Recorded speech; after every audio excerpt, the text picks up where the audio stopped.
Hello out there. This is Smart Prosperity, the podcast. It's a bi-weekly show about the green economy in Canada, the current affairs, the politics, the business, the technology, and the ideas at the intersection of the environment and the economy. I'm your host, Eric Campbell.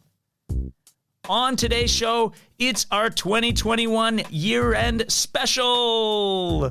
And like all great year-end specials, this one will feature a fun-filled retrospective on the year that was in the green economy. And to do that, I'll be joined by four of Canada's sharpest journalists in this space, Mia Rabson, Heather Schofield, Adam Radwanski, and Sean McCarthy.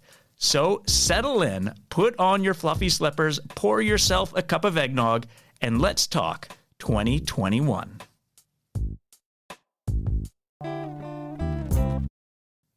Now, before I introduce our guests, I think we could all use a quick reminder of everything that did happen this year in the green economy. And so, without further ado, I present to you the annual Smart Prosperity Podcast Green Economy News Mashup for the year 2021.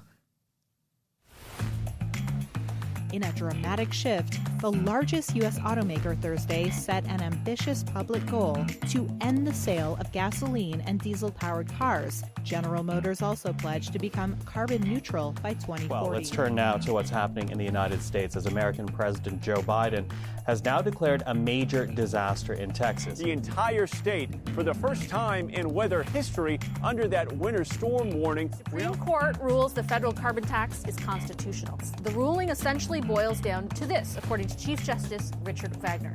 The threat of climate change is so great it requires a national response. Our new climate target for 2030 is to reduce our 2005 emission levels by 40 to 45%.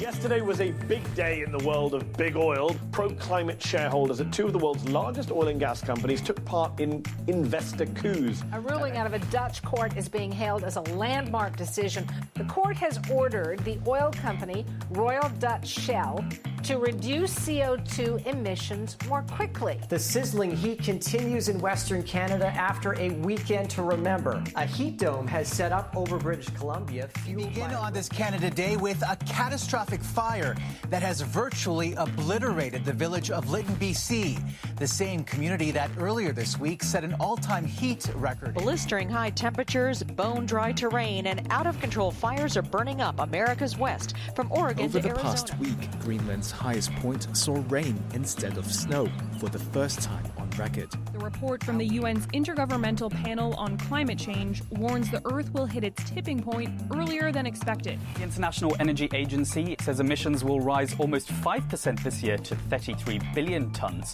That reverses most of the reductions caused by the pandemic. There is no planet B. There is no planet blah. Blah, blah, blah, blah, blah, blah. Build back better. Blah, blah, blah. Green economy.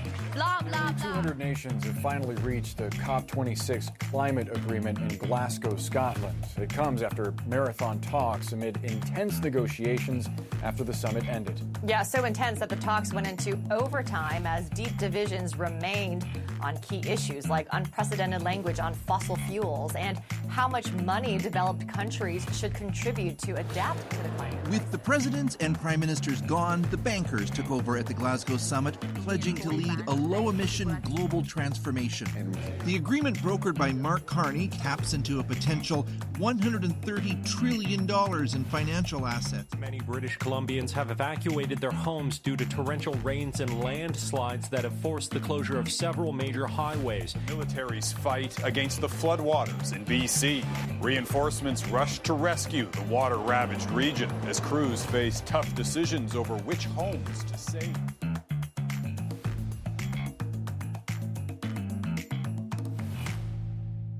Okay, so that was everything that happened in 2021 in the green economy, all mashed up. But to help us make sense of that and to figure out what are the top stories of the year, I want to welcome our special guests. I'm thrilled to welcome back Heather Schofield. She's the Ottawa Bureau Chief and Economics columnist for the Toronto Star. Adam Radwanski, who's the Climate and Economist columnist at the Globe and Mail. Mia Rabson, she's the energy and environment reporter for the Canadian Press, and Sean McCarthy, a freelance journalist these days, most often seen in the pages of Corporate Knights magazine. Hi, everybody, and thanks for coming back for another one of our year-end spectaculaires. Good to be back. Thanks for having us. Heather, let's start with you. We've got a lot to cover, so let's jump right into it. What for you has been the biggest story related to the green economy of 2021?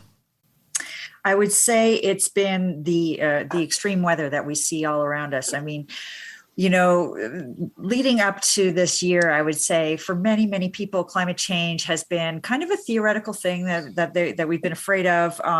But now it's right here on our doorstep in a very real way, in a way that we can't really ignore. First of all, we had the extreme heat during the summer, which turned into forest fires, which turned into evacuations and suffering. And it led to, hundreds of people dying in British Columbia. And then that in turn created the conditions for flooding, which again, British Columbia left the land vulnerable to the worst effects of that disaster. And we're seeing it right now play out. And then when we get to the economic side of all of that, the implications couldn't be more real, right? Like just, to rebuild British Columbia right now is going to cost probably billions of dollars. And, the shutting down of supply chains from the Okanagan and things getting in and out at the same time as we're trying to recover from the pandemic. It really is a disaster on many fronts, not just the human lives, but also economically as well. Today's an opportune time to be talking about this because there's reports of a blizzard in Hawaii, up to a foot of snow coming. Heather, we've had these kinds of extreme weather events before. Do you think that, was it about this year that you think will really resonate with the public and maybe, jar policymakers more than ever? I think it's the recognition that we're just really not ready for this. We've been talking about climate change, obviously, for many decades. And the policy emphasis tends to be, I think, on mitigation and preventing it. And obviously, we really, really have to do that. But in the meantime, we've neglected this conversation about adaptation. When we see this destruction right in front of our faces, it really does drive home that we haven't bolstered our infrastructure properly. We haven't prepared our housing. We haven't prepared our buildings and our, just the way that we live every day to the fact that climate change is here and it's real and it can be very destructive. Mia, Heather mentioned infrastructure, and I know you'd written a piece about the critical infrastructure and maybe some of those lessons about adaptation that we need to learn from what's happening in British Columbia, particularly given the recent mudslides. What do you think the lessons are from the extreme weather this year? Adaptation's been the poor cousin of mitigation for a long time, and we are now paying the penalty for that because it's not just British Columbia. I mean, at one point 2 weeks ago, we had emergencies on both coasts. British Columbia was underwater, Nova Scotia, Newfoundland, roads washed out, weeks to go. It wasn't quite as dramatic, largely because a major country port wasn't cut off. But in communities in Newfoundland, some entire communities were completely cut off, all of their roads, they couldn't get in or out. You're going to see more and more people experiencing that. In the summertime, there were no forest fires anywhere near southern or eastern Ontario. But the smoke was already drifting in and there were smoke warnings. I drove across northern Ontario in the middle of those forest fires and you could hardly see a foot in front of a car at times. So I think a lot of Canadians have been affected by climate change and extreme weather in the last year. I think if you did a survey, you would find that most Canadians in the last few years have been directly hit by extreme weather. You have the Insurance Bureau of Canada and the Federation of Canadian Municipalities suggesting it's a $5 billion a year problem. To me, it's just the massive bill going forward is, I think, going to shock a lot of people. Okay. So story number one, the weather, particularly the extreme weather, as we note that British Columbia experienced this year. It seems disproportionately, but also happening around the world and in other parts of Canada. Let's get to story number two. Adam, over to you now. What is your biggest green economy story for 2021? I will say COP26, which I recently covered. I also will say that while covering COP26, I managed to get COVID there. So I'm not holding too much of a grudge because I'm raising it here. I'm going to say COP26 because I think it was hugely important, although there's certainly very much competing narratives around this. Look, I think heading into this giant, annual UN conference, but one that was particularly important and hyped up this year, expectations may have been a little bit out of control for what it could achieve. I think realistically, when you bring together, pretty much every country in the world or close to it, you're not going to achieve that much by way of specific policy. But I think what we needed right now was a shot of momentum for addressing climate change and for governments prioritizing it and making new commitments. You saw that a little bit before the conference began, in that this was the version of COP, which, as I said, happens every year, but roughly every 5 years, countries are supposed to update their national commitments on emissions reductions. And you saw a whole lot of countries, Canada included, upping their commitments in advance, which realistically would not have happened, at least not in this time frame, if this event hadn't been happening. Okay. So in Canada's case, that means upping it to at least 40% reduction from 2005 levels by 2030. In some countries' cases, it was just making that kind of commitment for the first time altogether. I think that certainly, we shouldn't underestimate that compelled it.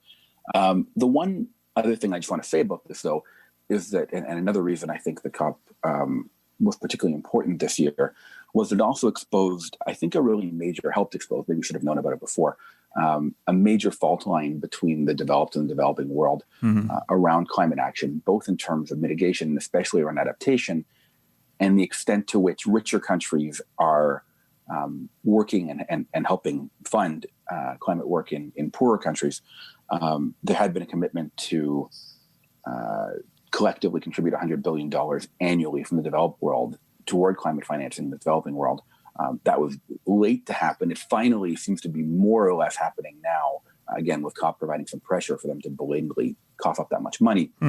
But there is still a lot of frustration that was very evident while covering COP among countries, particularly from the global south, around the level of engagement from countries like ours that have been contributing for longer and in a more significant way to greenhouse gas emissions, and have greater resources, but have not been engaging to the extent that those countries would want to see in helping them deal with it, even though they're facing, in many cases, worse consequences from extreme weather and so on. So that's going to keep growing, but I think this COP helped put that on the map, and I think that's hugely important.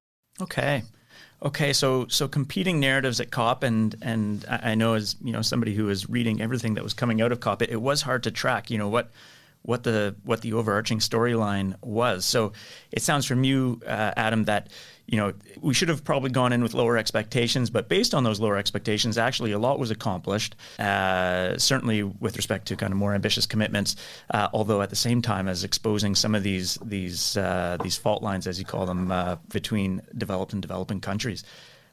Sean, I want to get your thoughts on this, because you've of course covered climate summits in the past. I think you were at the Globe when the Paris Agreement was struck in 2015, and you covered that.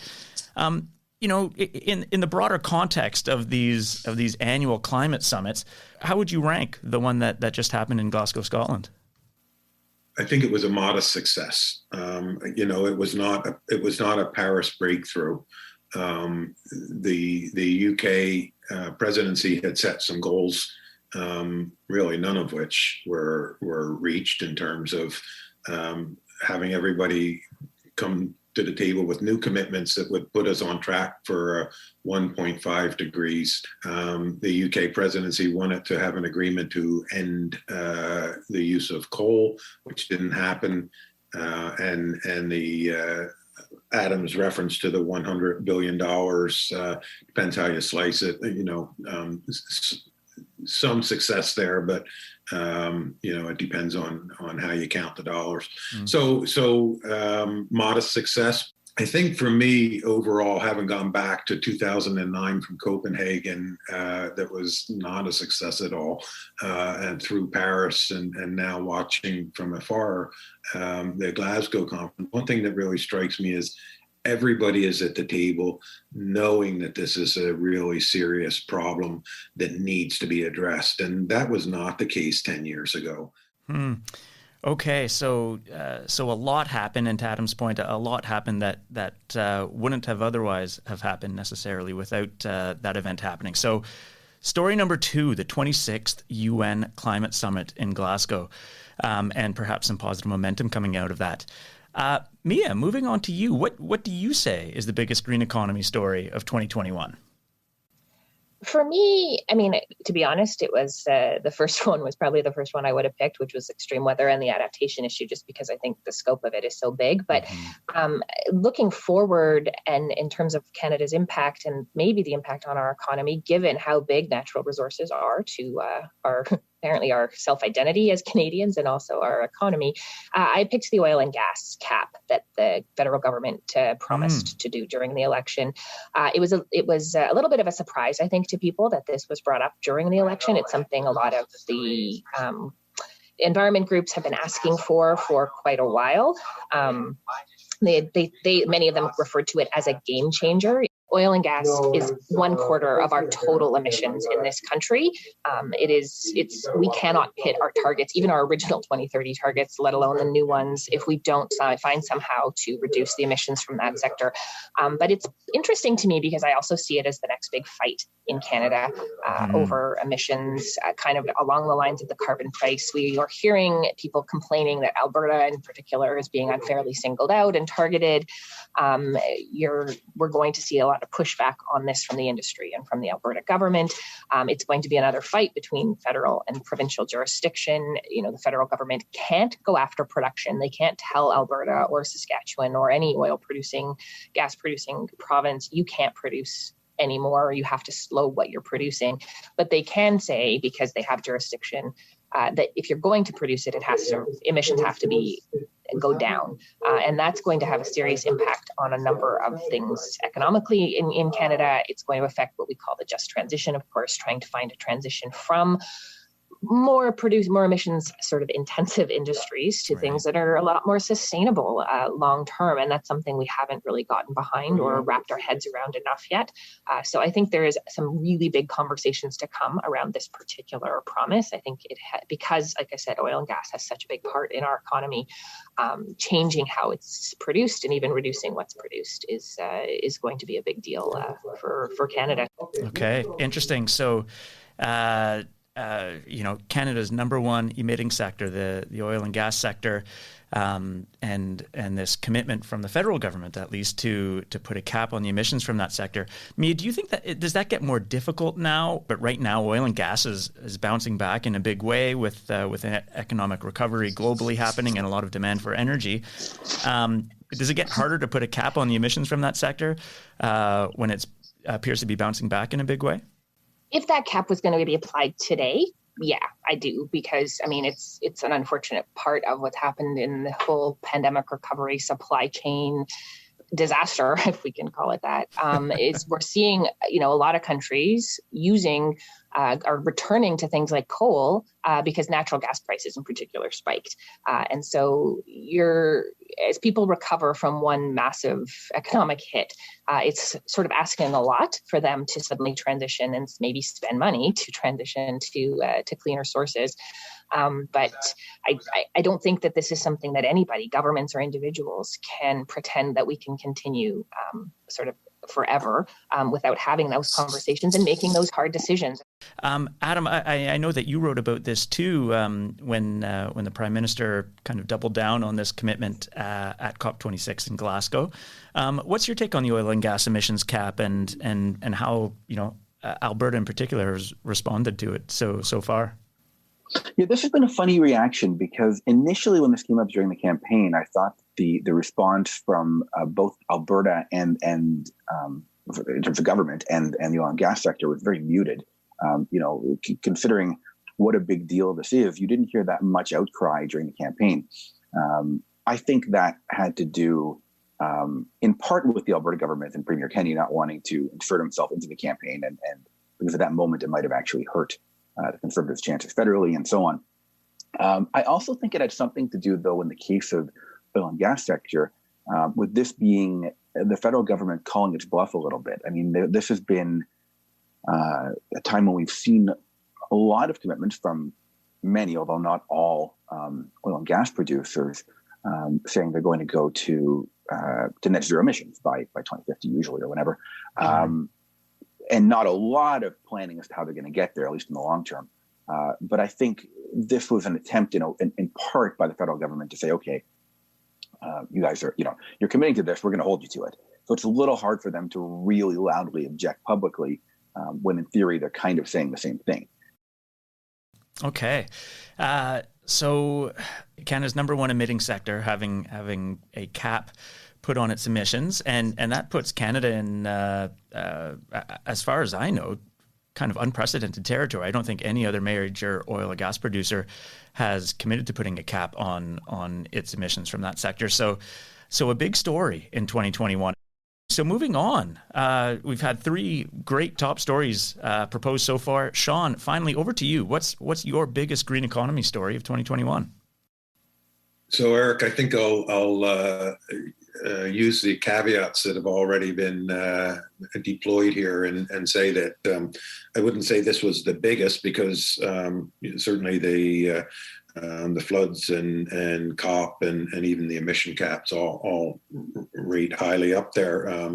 But we had a federal election this fall where the climate issue was really turned on its head. And what was stunning, really, when you think about the recent history of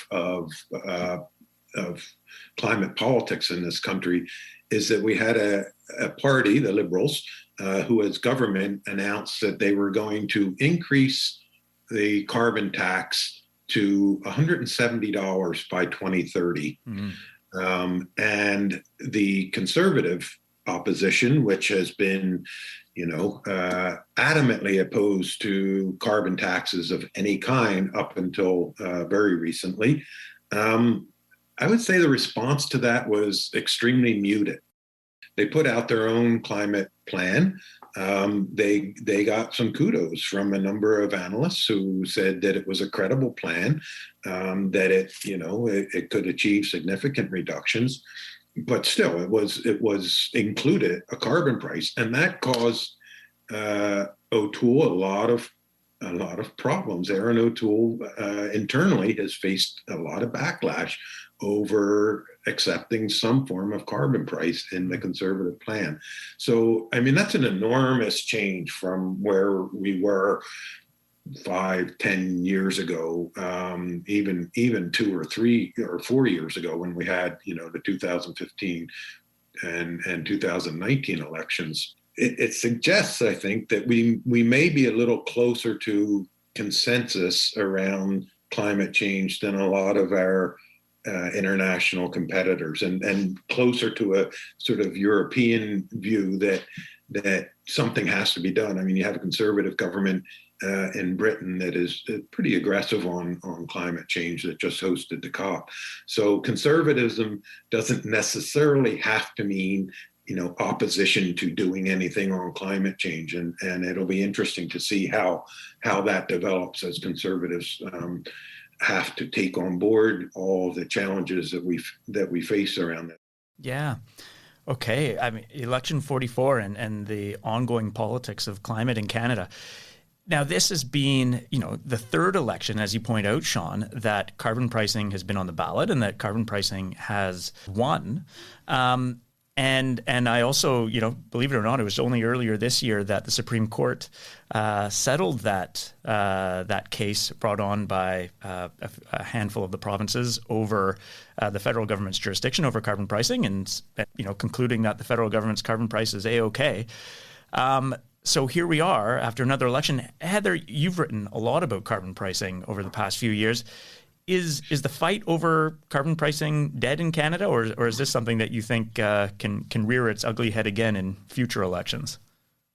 I don't think we're done talking quite yet about carbon pricing. I do completely agree with Sean, though, that there's a consensus that it is a legitimate tool to be used in the face of climate change, and we kind of move to the next stage of that debate, which is, really about how I think we are in for some more discussion about how high that price has to be, and how should it apply to consumers, and how does it more intense way than it applies to large emitters, for example. It was interesting to me during the campaign that, the debate between progressives, between Liberals and the NDP, was around who is more ambitious and how to best design a carbon pricing system so that it actually works for the country. With the Liberals saying ours works better than yours, and the NDP says ours is more ambitious than yours.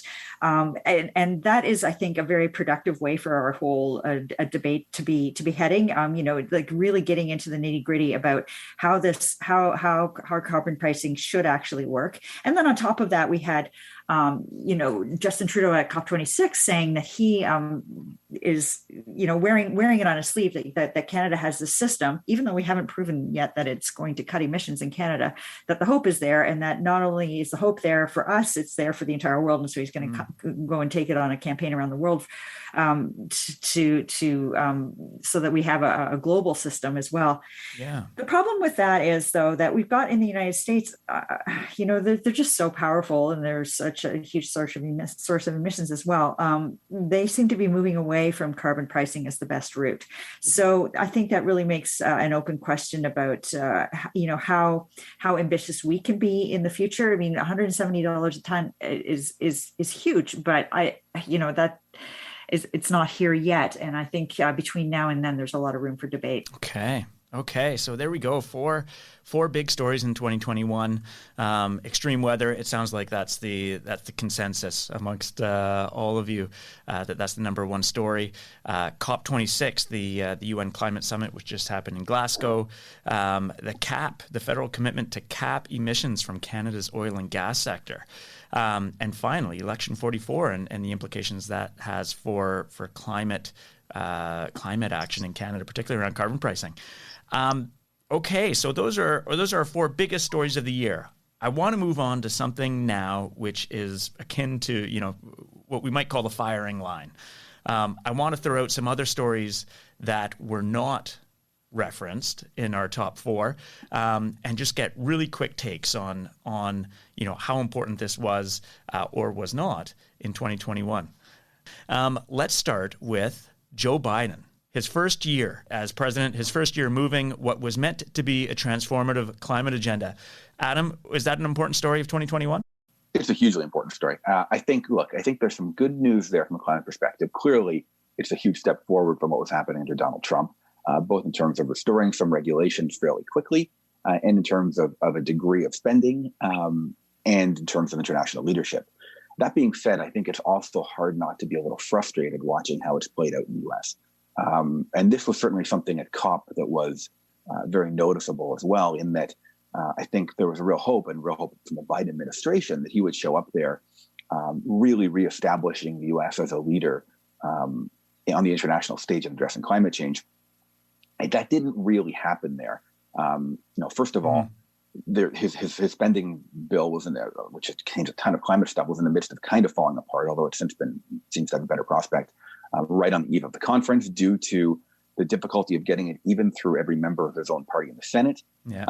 And there was also an inability of the U.S. to even join international coal agreements, which looked really bad.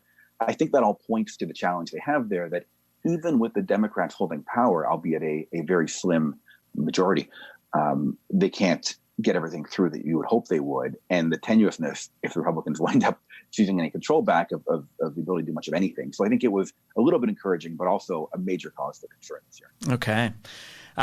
Number two on the firing line, Green Party in Canada, the Green Party of Canada. Mia, what happened, and is it important for 2021? Well, I mean, the party basically imploded in 2021, and the future of the party is, to be honest, in serious question.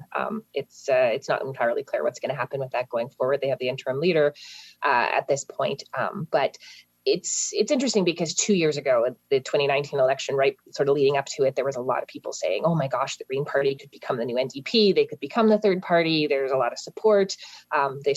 Their reason for being is really, this issue of climate and the environment, which is becoming the top issue for many Canadians. It's sort of their time.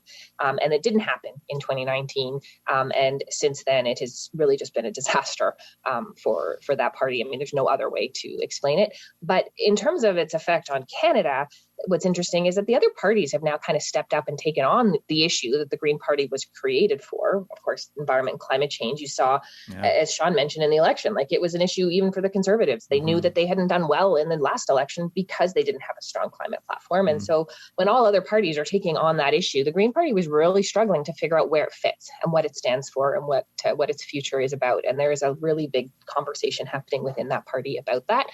So in terms of its impact on Canadian politics or even the environment file, I don't think that it's actually that big of a deal, but it'll be very interesting to see how this party emerges, or if it even does. Okay, interesting. Yeah, and point taken, not necessarily a big story with implications for politics or the environmental agenda, but maybe inside the Ottawa bubble. Okay, story number 3. Economic recovery from COVID.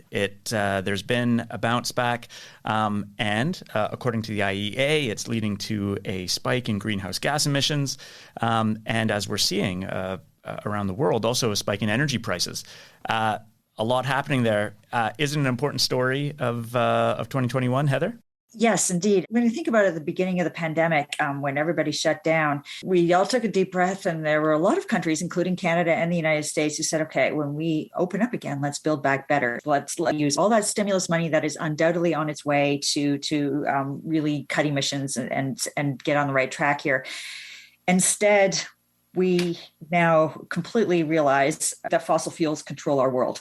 And not only that, the prices of fossil fuels are causing inflation, which spills over into many countries' abilities to recover. It's cut Canada's growth prospects. It hurts poor people here and around the world. And not only that, we don't have any alternatives to all the energy, to fossil fuel based energy, despite the rising prices. So, Build Back Better was one thing, but reality seems to be something quite different. And it's kind of a brutal truth that we're facing now.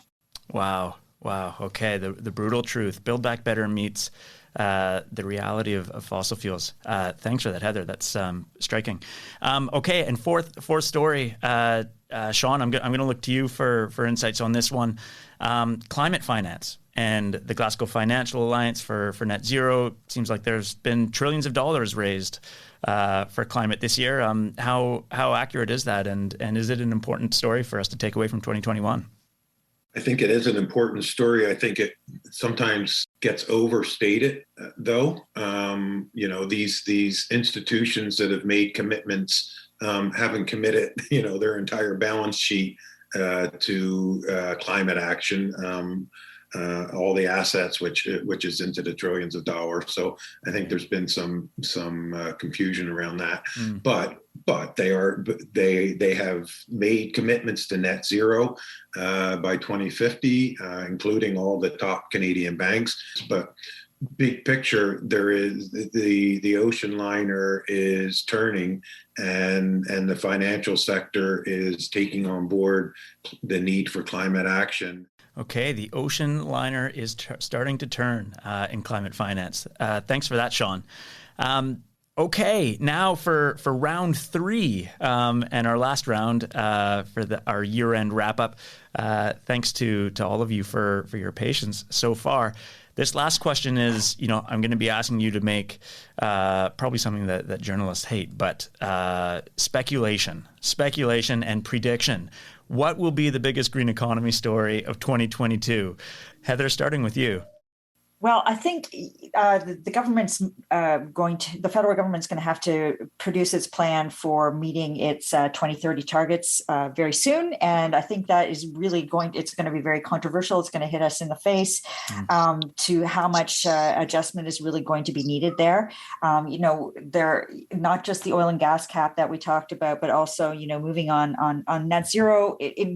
They've promised a net a net zero electricity grid, which is going to require huge amounts of investment and infrastructure, and also federal provincial negotiations. It's not just an automatic thing that you write half a sentence about in an election platform. And I think, as they publish that plan for 2030, it will require not just political changes, but also, people in their everyday lives to take a hard look at what they're doing that creates emissions and how they're going to have to adjust for that. So I think that kind of adjustment to a lower emissions economy is going to be a lot more real this year. Thanks for that, Heather. You're delivering me tons of sound bites today. A climate plan that's going to need to hit us in the face in 2022, early 2022. Okay, first candidate for biggest story of 2022. Adam, over to you. What's your thought on the biggest green economy story of 2022? Well, we all agreed that adaptation was probably the biggest one this year. I think it may be again in 2022. And first of all, I hope we don't see horrific extreme weather and natural disasters, but I certainly wouldn't bet against that, and that continuing to increase the urgency. At the same time, in addition to the emissions reduction plan that Heather was talking about, the federal government is committed to a national adaptation strategy, purportedly the first of its kind, that's supposed to be delivered by the end of 2022. We'll see if it happens in that timeline, but I think that's supposed to get into sort of setting targets and courses of action while working with lower levels of government, the private sector, and so on, to better prepare our infrastructure and otherwise to deal with climate impacts. We'll see. There's a lot of hard work there. It's not easy to set targets on adaptation. That's one thing that's easier with emissions reduction. There's no round number here, but I think there's going to be a lot of pressure. And I think if it's not a comprehensive plan, they're going to get hit pretty hard on that. I would also add that next year's COP is being hosted by Egypt, and it's been pretty clear that, given that it's on the African continent in particular, that the aim is to make adaptation a real focal point of that, including again how richer countries like ours help the rest of the world prepare for impacts that are likely to be felt more and more strongly. So I think you're going to be hearing more about the subject even than you did this year in the coming year. Okay. And for everybody who reads Adam's columns in the Globe, that's a bit of a sneak preview of what you might be reading in 2022. Mia, what might your readers be reading? I'm going to sort of build a little bit on what both Heather and Adam just said, because I think this is a critical year coming up for the federal government. You saw a lot of people talking about COP26 sort of being a make it or break it for global climate change plans. And I think Canada made a lot of promises at that meeting. It just in the last couple of days, it launched a ton of consultations for several of those things, including its new zero emissions vehicle mandate, the oil and gas cap, which we have talked extensively about, the new methane plan, where they're expecting 75% reduction in methane emissions from the oil and gas sector, and this net zero electricity grid. Plus, they're promising this adaptation plan that Adam mentioned by the end of the year. They have taken another 3 months to do their climate plan that was supposed to be coming on December 29th, 6 months after their zero emissions law passed in June. Stephen Guilbeault, the environment minister, has now sort of adopting a clause that lets him take another 90 days to do that. So they're going to have a lot of work to do. And if by the end of 2022, they don't have significant plans underway and sort of bring all of these moving parts together, it's going to be really hard to see how Canada is going to starting to get towards 2030. I will note again, Canada has the only G7 country that has not yet shown a decline in emissions since the Paris Agreement. And if those numbers don't start to come down, this government's going to have a serious political problem on its hands. Wow. There's a soundbite for us too. Okay. Thank you for that one, Mia. And finally, Sean, over to you. What's going to be the biggest green economy story of 2022? The ones that my colleagues just mentioned. Well, let me come back to the finance, because it's the grease in the wheels here. Adaptation won't happen with government spending alone. Mitigation with reducing emissions won't happen with government spending alone. It really does require the private sector, the massive financial sector, to make the commitments, to recognize the risks, create the data that we can measure performance, It is an enormous task within the financial sector itself. Government helps drive that, but it would sure be great if the financial sector doesn't have to be dragged kicking and screaming into it, but rather leads. And the jury's out on it. There are a lot of big commitments, a lot of good talk, a lot of opportunity for greenwashing and obfuscation. So I think this year is really going to be important, having gotten all these commitments at the COP and under the Glasgow Net Zero Alliance, to make sure that the corporations and the institutions are really taking action to meet those commitments. Okay. Wow. A lot of insights there. Thank you all. Thank you. That marks the end of our year-end panel. And all I can say is thank you, Heather, Adam, Mia, Sean. Thank you for taking the time out to share with us what you think were the biggest stories of 2021. And well, I look forward to speaking with you all in 2022. Thanks, Eric. Thanks, Eric. Now that again was Heather Schofield from the Toronto Star, Adam Radwanski from the Globe and Mail, Mia Rabson from the Canadian Press, and Sean McCarthy, who I should also mention is on the editorial board for this podcast.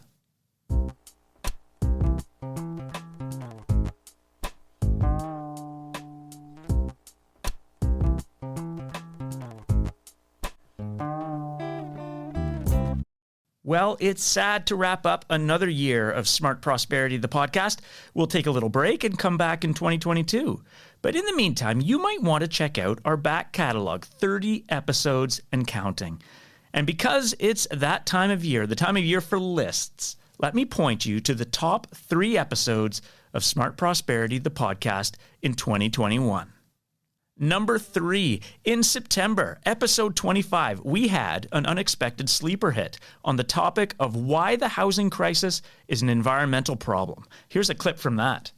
Our view is that if we plan our communities better, we can build all the things that we need to build, and we can use them in a way to develop new technologies. So, new thermostats and heat pumps and all these great technologies to build net zero buildings, which will not only help us reach our climate goals, but create new products and services that we can export to the rest of the world. And number 2, in March, with episode 12, we had 4 politicos talking about the then recent ruling of the Supreme Court of Canada on carbon pricing. We asked, is this the end of carbon pricing politics in Canada? My first point is policy by judges is bad. And we had an election in 2019. We have another election coming. And I think that issues such as climate change should be subject to a debate.